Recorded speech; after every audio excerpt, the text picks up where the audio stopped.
going to read just the piece that I love in the whole book. I once watched a video of a woman from Dubai speaking at a networking event about how relationships helped her grow her business. I admired her story, but never imagined we would ever meet. Later, when planning a women in business event with a global focus, my friend Kanya suggested that I contact her coach, Leisha. Leisha was unavailable, but introduced me to Rosheen from Dubai, the same woman from the video. Because I asked, we connected. Because we connected, she agreed to speak at our event. Because we spoke, new relationships were formed. The topic that I was asked to talk about is how to build, I'm going to twist it, how to build a global business or a global brand. The title of the book is Building Business Resilience. Yes. How a leap of faith shaped my journey to becoming a champion entrepreneur. I want to start before I tell you my journey. Let us all close our eyes. Always read this. Girl.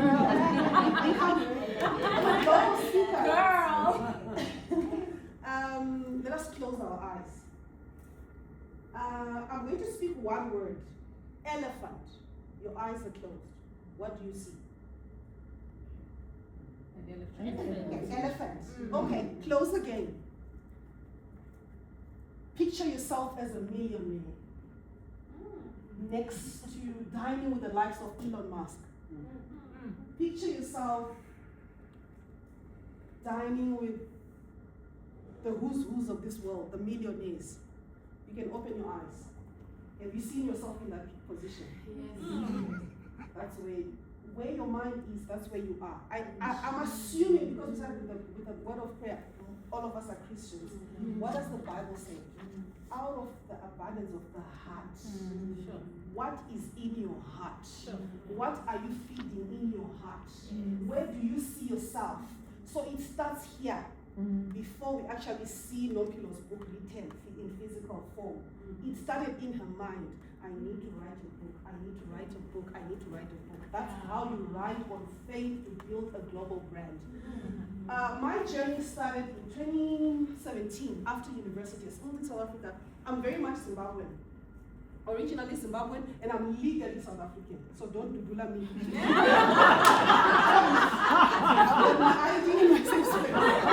I'm very much a legal South African as well. So dual citizenship. I won't go. I'm not one need. So anyway, my journey started in 2017. I was working as a finance accountant in South Africa, and then I found a job in the UAE. After finding a job in the UAE, I moved to Dubai with my family, with my husband. By then we didn't have a child. And then I started working. Then one year down the line into 2018, I started working for this other law firm, very beautiful, loved my job. I fell pregnant in 2020, February the 13th, and I was laid off. I found myself without a job, and I didn't have any savings. I didn't have any investments. I just had a big car on credit. As an accountant, I was driving a big car. I was a big girl. And by the way, I'm 35. You can do the calculations. I was very young and I loved it. I was driving a beautiful Mercedes. And I lost my job, lost it all, and I was pregnant. On the 13th of February, just before Valentine, can you imagine? They were so nasty. I found myself stuck, very much pregnant, but luckily my husband was working. Negotiated a very good exit package, and then 2 weeks down the line, found another similar job at a law firm, this time headed by a South African who told me, Rosheen, your pregnancy doesn't work, it's you who's working, so I need you to come and work. So now I had double salary because I had negotiated a very good package. Remember, they fired me when I was pregnant, and it's not allowed. But that was my wake-up call.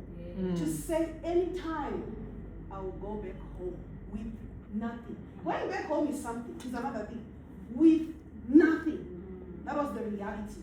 And I told my husband, who's a food scientist, and I said, I'm going to start a business in the UAE. And then he thought I was crazy. How many of us have started something and our partners were the first people to discourage us? But later on, as they saw success, they're the ones who are riding on the wave. I have a very supportive husband, but sometimes he doubts, I've got serious guts. So I started my business 6 months down the line, no clients, nobody was listening to me. I tried to knock on doors, nobody was listening. I'm African, very black, and I'm in the Middle East. I'm going to be very that's not an easy environment. Sure. Yeah. And 6 months have gone, and the license renewal has to happen after 12 months. It's expensive. It's over 10,000 for a trade license renewal.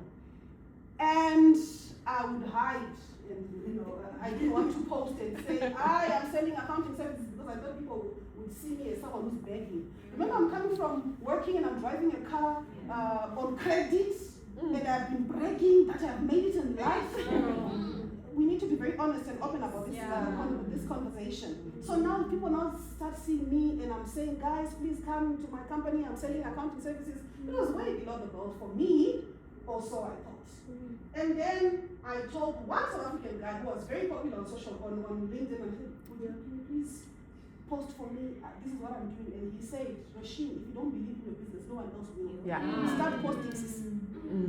So post and delete when no one has reacted. Because on LinkedIn it relies on people reaction. So I posted and listened to nothing, no one is seeing it. I'll delete. Until I made a call, because now the savings are running out. And that lifestyle, the savings are running out. And I said, you know what, now it's a wake-up call. Let me start doing the right thing. Let me start doing right by me first. And then I started posting, started getting, at least people were now giving me attention, but not business. Then I just started a page called Female Founders Initiative, Middle East and Africa on LinkedIn. Started posting other women, what they were doing. Because I realized that whatever I'm facing, it's not foreign to other women. So now a lot of women were now coming to me, Rosheen, can you post me? Because they were now also shy. So a lot of us used to be shy. And then God used me as a mouthpiece. So now I'm like, okay, we are in the same box.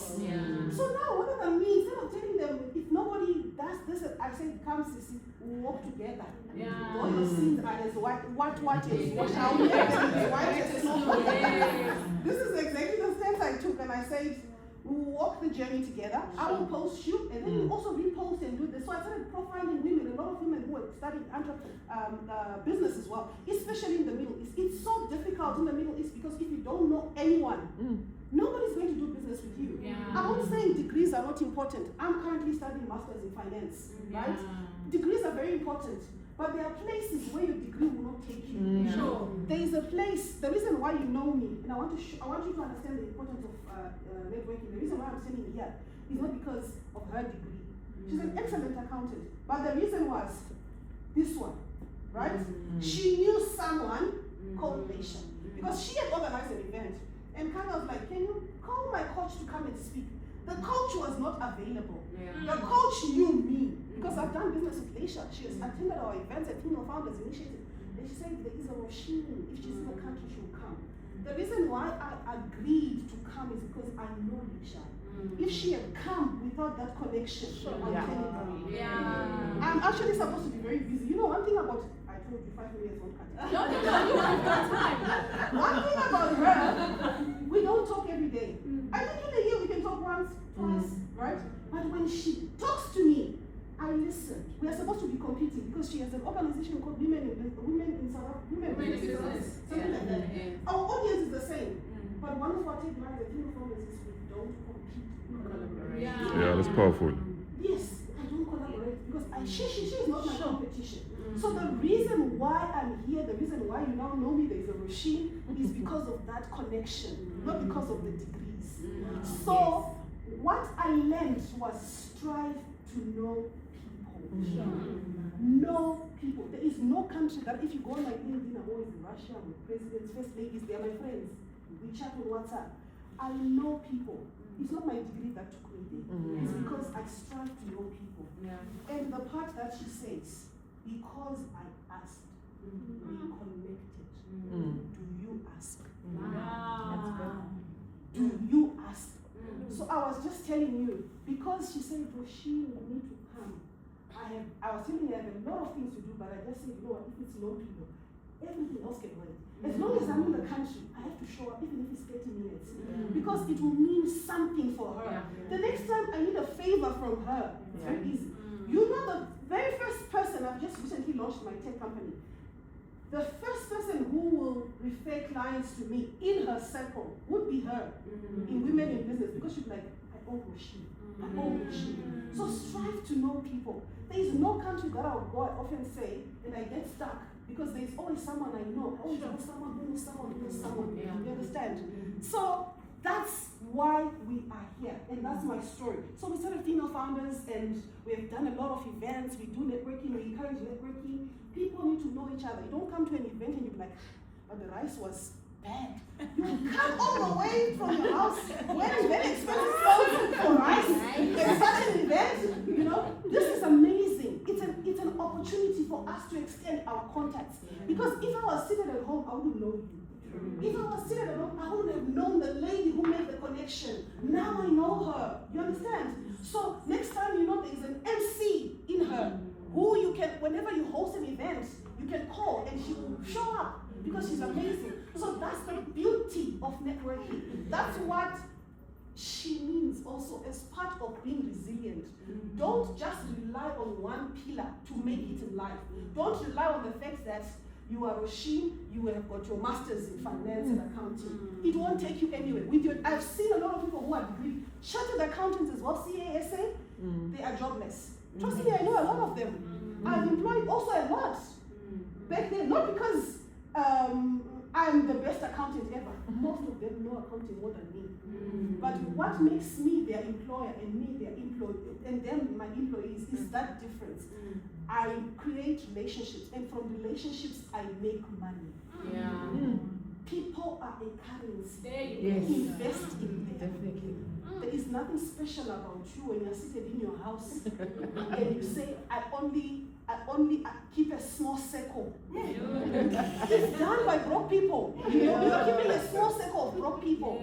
We are here because we want to know each other. Once we know each other, how do you make money? How are you making it nowadays? I think you can get this and this and this in China. That's how I've made it. I'm not even a tech person, I'm an accountant, but I'm fed up with accounting.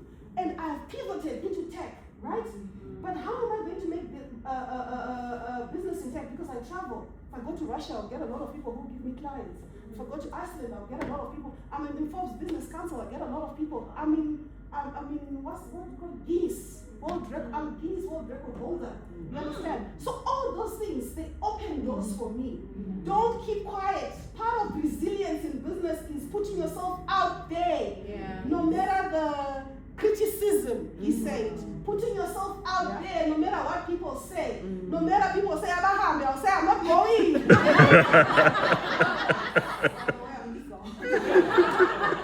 You see, but I'm just giving you an example. That's part of resilience. No people, even if they shut the door, go to the next person. Then there are people who open doors for you. Come to her, look, I'm struggling with A, B, C, D. Let's discuss. How do I forge ahead? My business is making a loss now. What? Nobody will be like, let me look for clients for you from A, B. I've got a lot of ladies who are members of Female Founders.